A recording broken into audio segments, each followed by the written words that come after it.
Se você clicou nesse vídeo, é porque você quer treta, não é isso?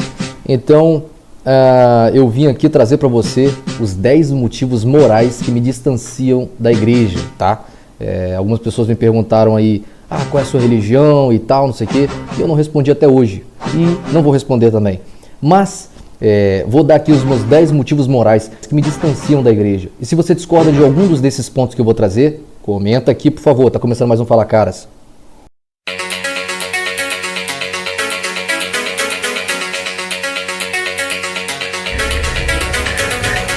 Motivo número 1, a tolerância com o intolerável, tá certo? Então, no Evangelho de João, capítulo 10, tá escrito assim, ó: eu sou bom pastor. O bom pastor sacrifica a vida pelas ovelhas. Quem é assalariado para guardar o rebanho foge quando vê vir um lobo. Ele abandona o rebanho porque não lhe pertence e ele não é verdadeiramente o seu pastor. Assim, o lobo salta sobre elas e espalha o rebanho. Tal homem foge porque é contratado e não se preocupa a sério com as ovelhas. Daí vem, a expressão famosa: quem poupa o lobo sacrifica as ovelhas. Em Apocalipse capítulo 2 está escrito assim também: conheço as tuas obras, isso aí é Jesus falando, e o teu amor, e a tua fé, e o teu serviço, e a tua perseverança, e sei que as tuas últimas obras são mais numerosas que as primeiras, mas tenho contra ti que toleras a mulher Jezabel, que se diz profetiza. Ela ensina e seduz seus servos a se prostituírem e a comerem das coisas sacrificadas a ídolos. E dei-lhe tempo para que se arrependesse, e ela não quer se arrepender de sua prostituição.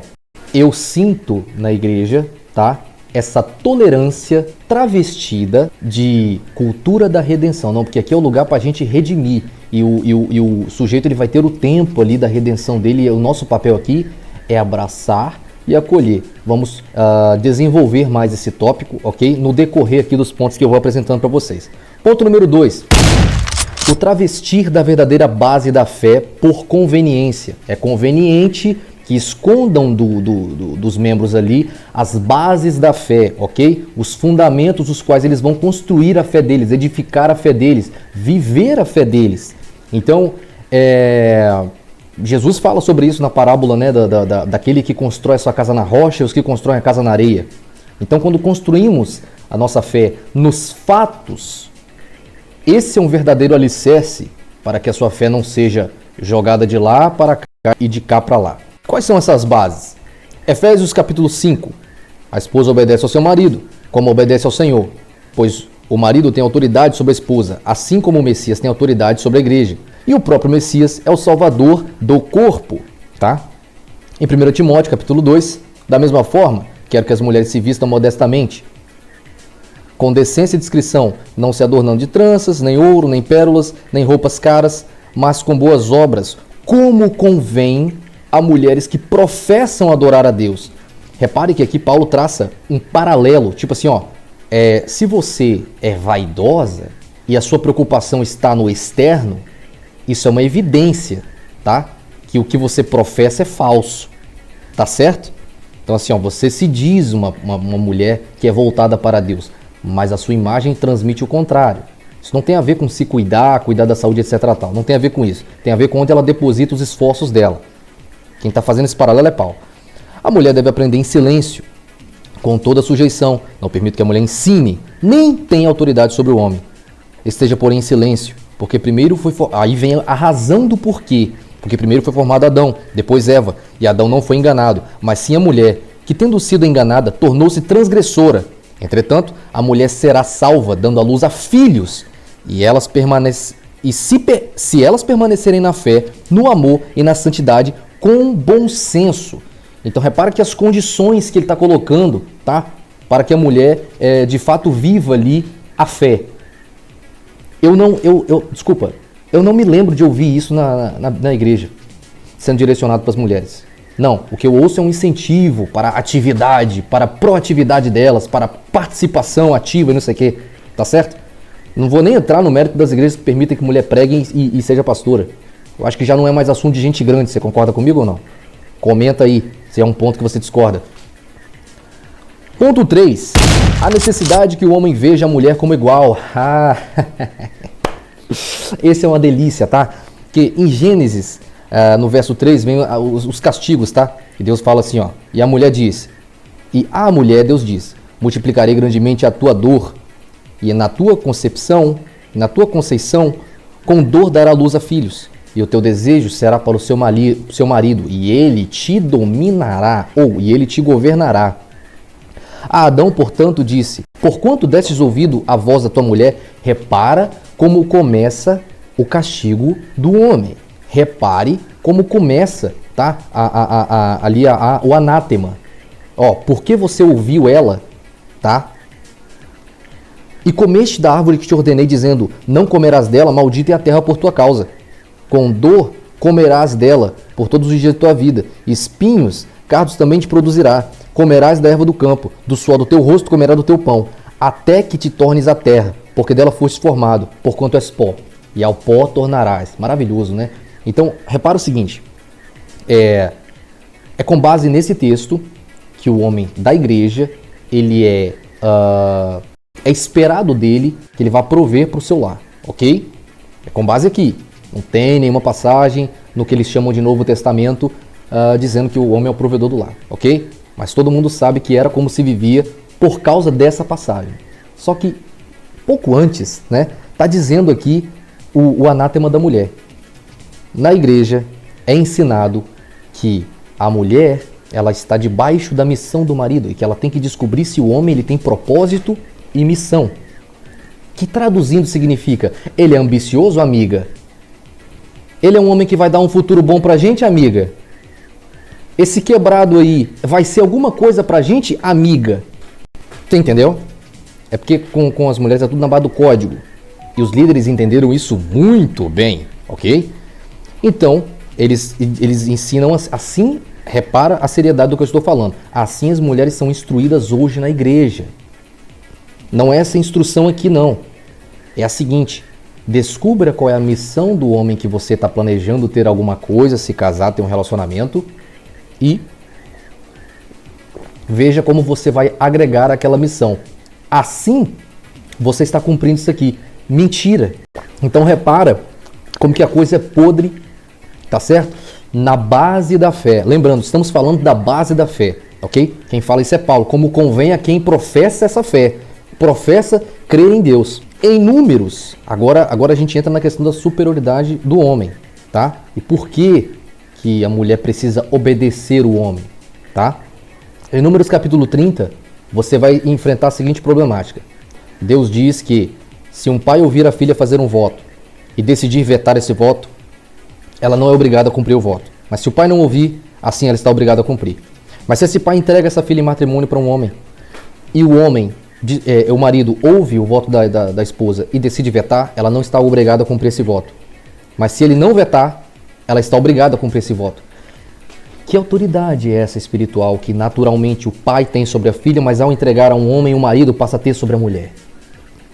Cuja qual Paulo vai confirmar em suas cartas a Timóteo, em Efésios, que a mulher obedeça ao homem, porque a mulher tem que estar sujeita ao homem, como o homem está sujeito ao Messias. Repare que nessa leitura politicamente incorreta, não fica difícil sabe entendendo? De entender tudo. Mas com a deles não. Com a deles você tem que ter toda uma manobra, porque veja bem os sentimentos, não, porque vamos magoar, tal. Não, porque antigamente homens bateram em mulheres no passado. Veja bem, abusadores existem. Homens continuam batendo em mulher rodo aí nos lares. Porque quem bate em mulher continua batendo em mulher, independente da cultura que esteja instalada. Mas, a depender da cultura que ali está instalada, os homens que realmente protegem as mulheres ficam trancados, ficam presos. Eles não conseguem exercer uma liderança, uma proteção. É aí que está.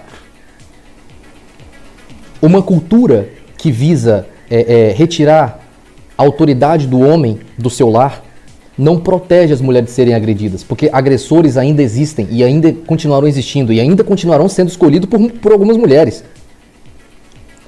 Mas inibe o bom homem, inibe o homem de Deus de realmente exercer uma liderança dentro do seu lar e realmente fazer uma família que fará diferença.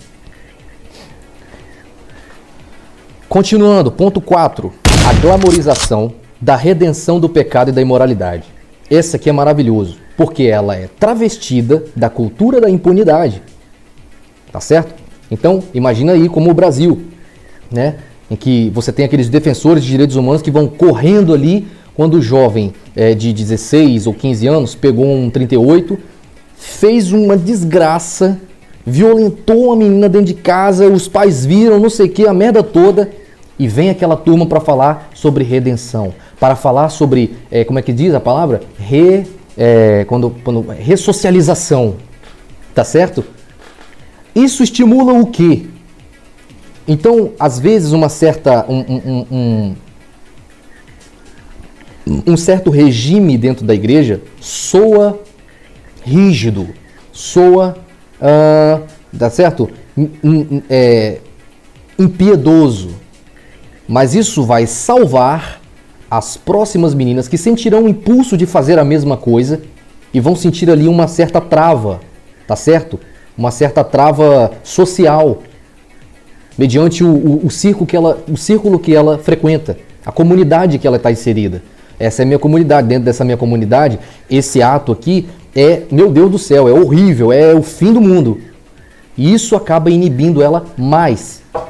E tudo bem, eu concordo que quando a menina quer fazer alguma coisa, ela vai lá e faz. Mas você há de convir comigo que tem certas atitudes que as pessoas se inibem muito mais de fazer, a depender da consequência que ali está, daquele ato. Então, a igreja ela é um antro, tá certo? De impunidade social. É um antro de misericórdia.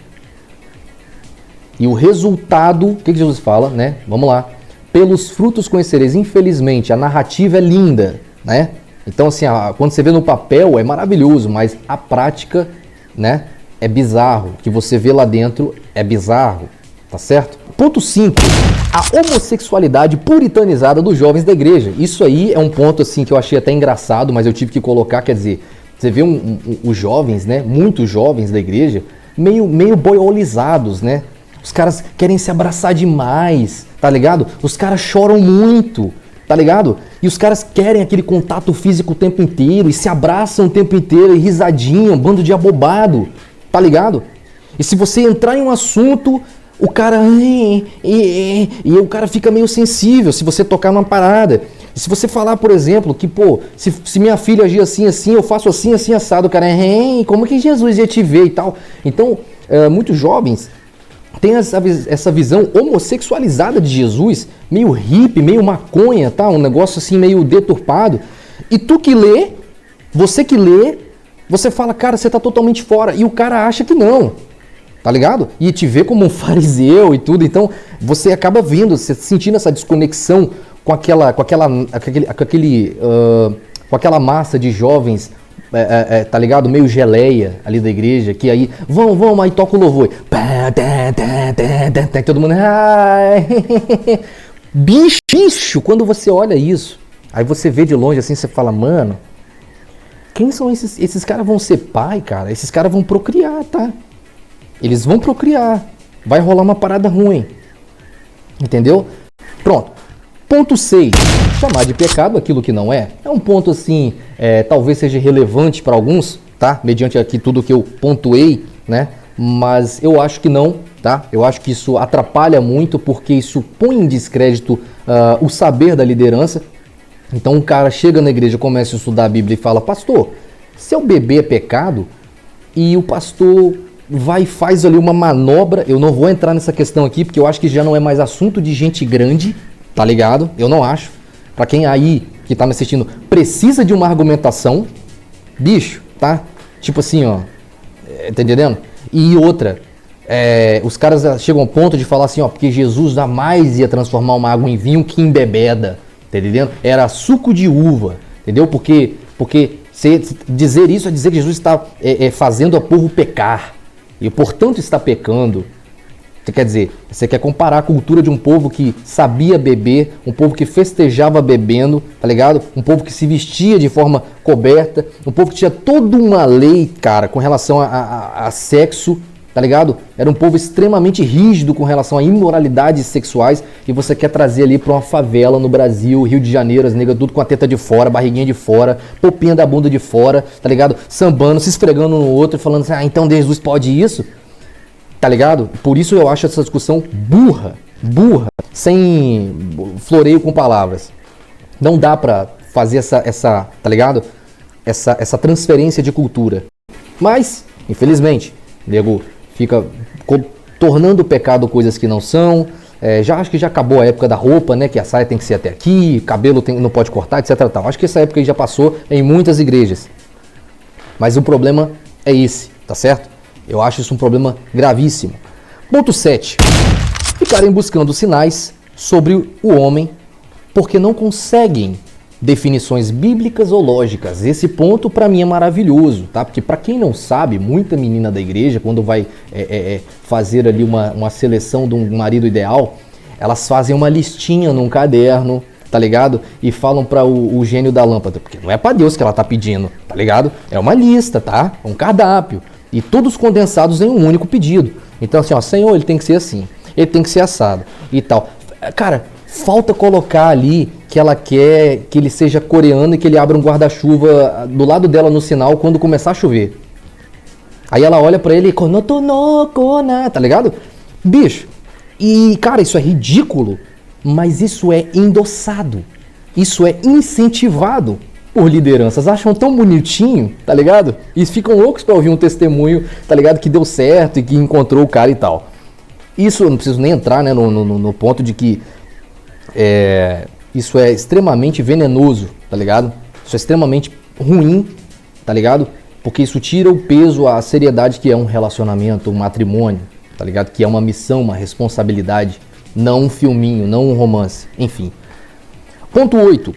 O homem não recebe honra no lar, perpetuando assim uma geração de escravos. Esse ponto aqui também ele é muito importante, tá? Por quê? O homem ele tem essa missão de ser o líder espiritual, tá? E material do seu lar. Ele é um líder espiritual e material, em tudo que concerne ali a matéria, tá certo? Mas isso não quer dizer que ele tem que ser ali um lacaio do seu lar, um servo do seu lar. Muito pelo contrário. Na verdade é o completo oposto. É justamente porque ele tem essa missão, vamos dizer assim, sagrada.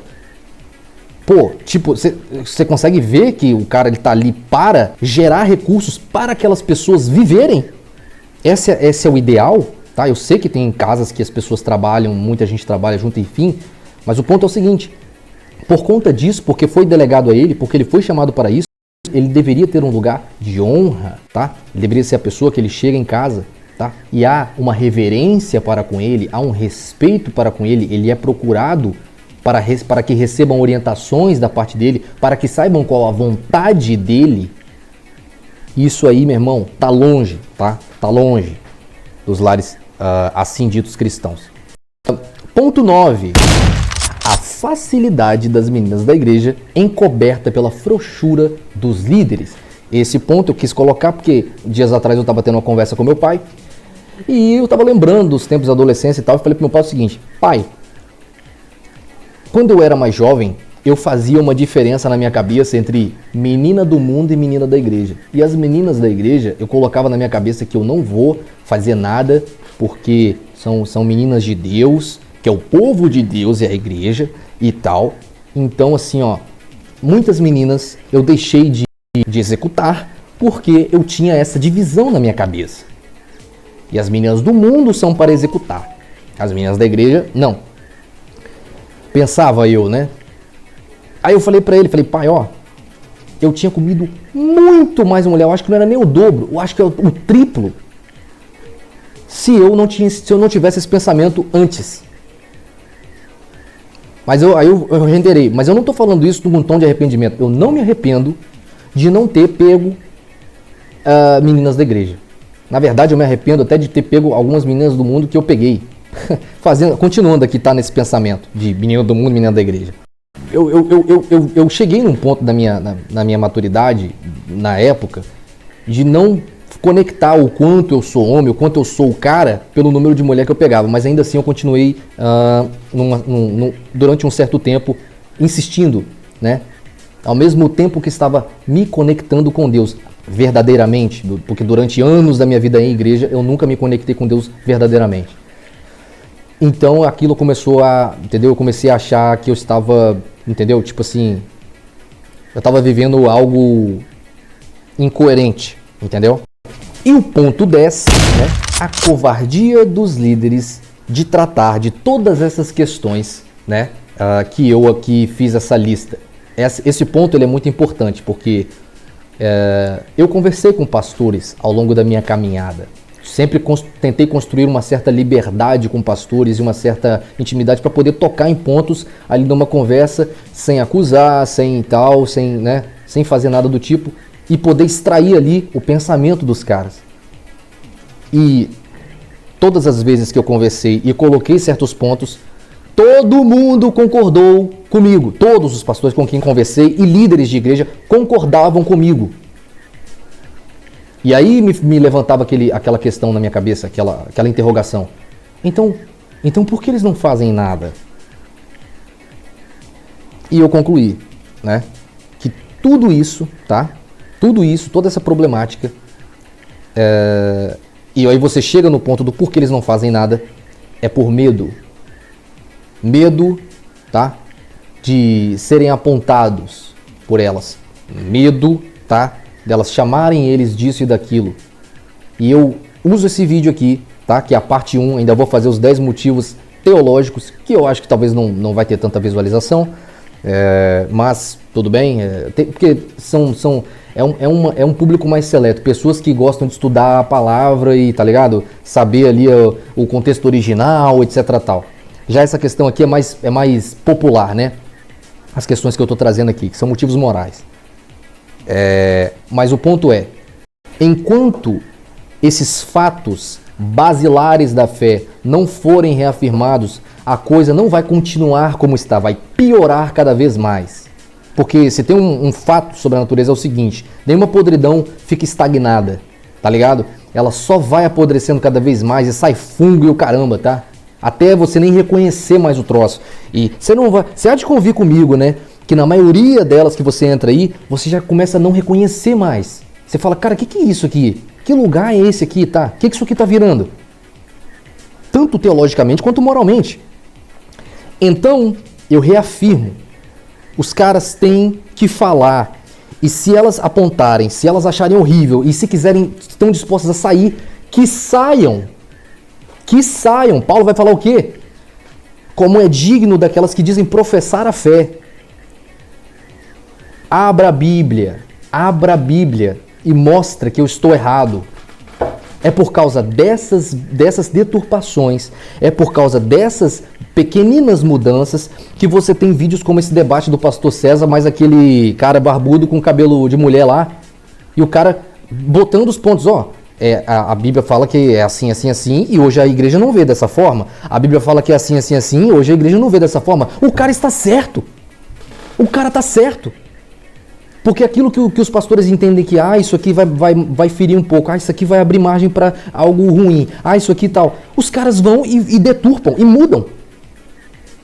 Então isso abre brecha para essa igreja. E digo mais, dentro desse contexto, dessas igrejas aí que deturpam, que mudam e tal, que deixam tudo mais soft, eles dão legalidade para essas igrejas LGBT. Prova que os caras estão errados. E, bom, a parte 2 desse vídeo será com relação aos 10 motivos teológicos, ok? Que me afastam da igreja.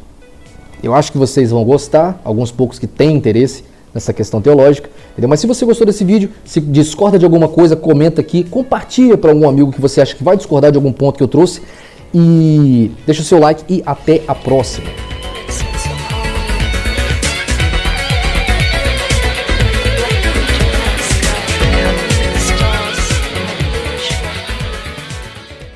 Cara, eu tô com a sensação de que ao mesmo tempo que eu quero que esse vídeo seja visto por muitas pessoas, eu também quero que ele seja visto por poucas. Na moral, tem pontos aqui muito sensíveis. Mas tem que ser dito, né? Eu acho que sim.